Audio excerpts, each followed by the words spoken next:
Hello friends, अस्सलाम वालेकुम। आज हम सेक्शन 26 ऑफ लिमिटेशन एक्ट पढ़ रहे हैं, acquisition of right to easement.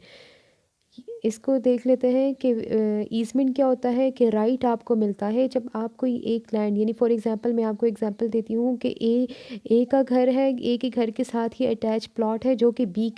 का है, और बी का घर कई उससे कई फासले पर है। लेकिन वो जो प्लॉट है वो ए इस्तेमाल कर रहा है, अपनी कार की पार्किंग के लिए इस्तेमाल कर रहा है, या जो है पानी का सेस वहाँ से आ रहा है, या वो रास्ता है उसके घर का तो वो इस्तेमाल कर रहा है, और वो 20 साल से इस्तेमाल कर रहा है। और 20 साल से इस्तेमाल करने के बाद उसके पास ये राइट आ जाता है कि 2 साल के अंदर अंदर वो दावा करे कोर्ट में कि उसको राइट ऑफ ईजमेंट दिया जाए। इसमें ये होता है कि ओनरशिप उसको नहीं मिलती, उसको सिर्फ वही लैंड मुस्तकिल तौर पर इस्तेमाल करने का हक मिल जाता है। तो इस सेक्शन को हम देखते हैं। Where the access and use of light और air to and for any buildings having been peacefully enjoyed therewith as an easement and as of right without interruption and for 20 years, and where any way or water course or the way of water any water पहले 20 years तक देखें। यहाँ पे कहता है कोई आपको आपके घर तक कोई एसेस है, लाइट का, एयर का, आपकी बिल्डिंग तक, ठीक है, और आप उसको जो है पीसफुली उस इसमें इंजॉय कर रहे हो उस लाइट को, उस एयर को। और वो क्या हो गया, वो ईजमेंट हो गया अगर विदाउट इंटरप्शन जो मालिक है वो आपकी राइट में कोई इंटरप्शन ना करे 20 साल तक, ठीक है। नेक्स्ट कहता है where any way and watercourse और the views of any water और अदर ईजमेंट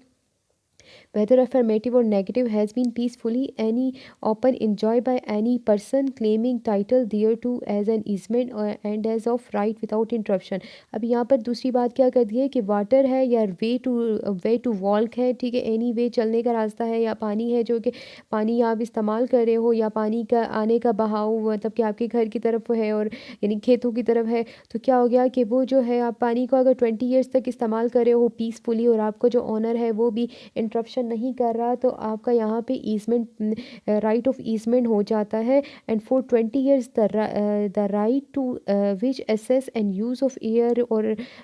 वे लाइट और एयर वे वाटर कोर्स और यूज़ ऑफ वाटर और other easement shall be absolute and indefeasible. यानी जो कि आपका राइट यहाँ पर 20 साल तक आप एक चीज़ से एसेस ले रहे हो, पीसफुली इंजॉय कर रहे हो को विदाउट इंटरप्शन, तो आपका जो राइट बनता है वो एब्सोल्यूट होगा और इनडिफिसिबल होगा, ठीक है। फिर नेक्स्ट जो है कहता है each of set period of 20 years shall be taken to be a period ending with in 2 year next before the institution of the suit. यानी कि एंड आपका 20 साल एंड हो गया यहाँ पे विद इन 2 ईयर्स, उसके बाद जो नेक्स्ट अगले जो 2 ईयर्स है आप जो है राइट ऑफ ईजमेंट क्लेम करने के लिए दावा कर सकते हो कोर्ट में। नेक्स्ट देखते हैं where the property over which a right is claim under sub section 1 belonging to the government. अगर आप एक लैंड यूज़ कर रहे हो या कोई भी जो है, अगर जो सब सेक्शन 1 के अंदर बताया हुआ है कोई भी प्रॉपर्टी आप एज अ राइट में इस्तेमाल कर रहे हो लेकिन वो गवर्नमेंट की है वो प्रॉपर्टी, तो फिर क्या होगा that sub section shall be read as if the words 20 years the words 60 years were substituted. अगर गवर्नमेंट की प्रॉपर्टी है तो वहाँ पर फिर 60 ईयर्स आपको इस्तेमाल करना होगा विदाउट इंटरप्शन, विदाउट पीसफुली, तब आपको राइट टू ईजमेंट मिलेगा। फिर एक्सप्लेनेशन में देखते हैं nothing is an interruption within the meaning of this section unless there is a actual discontinuance of possession और enjoyment by reason of any obstruction by the act of some person other than the claimant and unless such obstruction is submitted or acquiescence in for 1 years after the claimant has noticed thereof and of the property making or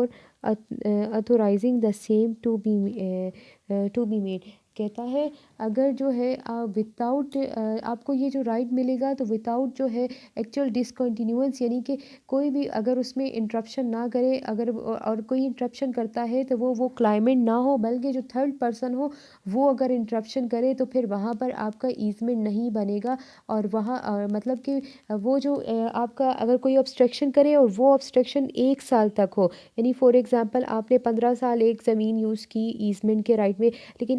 जो आपका 16वां साल है उसमें कि कोई वहाँ पे claim कर रहा है या आप वहाँ पे थे नहीं, या कुछ ऐसा कुछ इंसिडेंट हो सकता है कि 1 साल तक आपने इस्तेमाल नहीं की, यानी कि अगर 1 साल पूरा बताया हुआ है तो तब आप यहाँ पर राइट टू ईजमेंट इस्तेमाल नहीं कर सकते, फिर आपको 20 ईयर्स पूरे करने पड़ेंगे वहाँ से।